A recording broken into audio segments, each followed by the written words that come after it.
Why Iceland's economic result is completely opposite to what theoretical result expects is because globalization and carry trade to target inflation. The implied interest rate in Iceland is set high due to the settings of Taylor rule.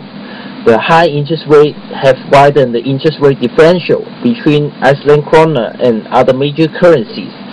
So the high interest rate differential will attract people to do carry trade. The carry trade mechanism is as follows: lend a currency with low interest rate, sell it, and then buy currency with high interest rate, as shown in point 2. Assuming nominal exchange rate does not change much, carry trader can earn the interest rate difference between the high interest rate currency and low interest rate currency. In this case, the high interest rate currency should be Iceland krona, and the low interest rate currency should be the euro. As carry trader buy a lot of krona, Iceland krona appreciates and again double profit for carry traders. For household, they simply do the same. They lend foreign fund with less cost of fund for consumption. This creates an economic boost. However, once hot money leaves Ireland, it creates an economic crisis. Situation in Iceland can actually be explained by the formal ISL and BP module also. In normal case, when a country using nominal interest rate as its policy instrument, if central bank raised interest rate, IS curve would not shift, as IS curve is a downward sloping curve for nominal savings lending schedule.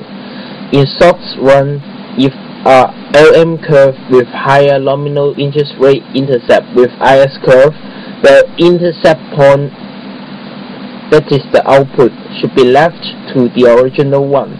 Hence, economy can be cooled down. But for the Iceland case, IS curves do shifts. The high interest rate differential between Iceland krona and other major currencies have induced a lower savings ratio for household. So given the same output, the real interest rate is higher. That means the IS curve is shift to the right. The shift of both IS curve to the right when interest rate raised have effectively created a pseudo IS curve that is upward sloping, which is shown in the graph. Therefore, when interest rate have been raised, LM curves intercept with a upward sloping IS curve. The result is opposite to previous slide 1. The short one intercept point is right to the original. That means the economy is even overheated. Hence, the economy is even overheated. So, with the wrong use of Taylor rule due to its wrong assumption that high interest rate must be able to cool down economy, Iceland has magnified its output fluctuation, hence lead to a large economic crisis. In addition to the failure of inflation targeting and its rule-based interest rate policy, there are many other reasons also caused the collapse of Iceland's economy, such as the huge capital inflow which caused the krona's appreciation, and thus the volume of net import of Iceland increased a lot, which caused current account deficits. Besides, the high policy rate also attracted foreign capital inflow, which accelerated current account deficit as well. In addition, the lack of supervisory and banking system also gives the banks many opportunities in the housing markets, thus absorbed many unqualified personal and corporate loans.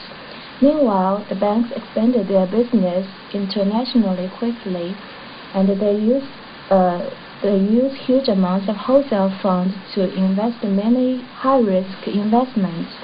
Under the sound economic circumstances, they make many profits, forming economic bubble and overheating economy. When global financial system collapsed, the liquidity problem and the loss of investors' confidence came into being. The capital outflow caused the domestic currency depreciated a lot, and the formal foreign debt became higher and higher, putting heavy burden on borrowers. Meanwhile, valuable houses became worthless, which results in a number of defaults. Thus, the credit rating decreasing is inevitable, and thus form the liquidity problem even worse. Apparently, it is a vicious circle.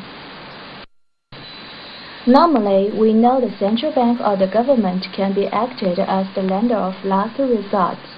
However, the banks in Iceland were so much larger than the national economy, and meanwhile the government itself also owned high foreign debt. So, to our disappointment, the government and the central bank are all failed to do repayment of the bank's debts, so the whole economy collapsed. Effects of failure of Iceland economy. There are three major problems appears and force the government to do something. The first one is depreciation of Icelandic krona, high inflation rate, and finally increasing unemployment rate.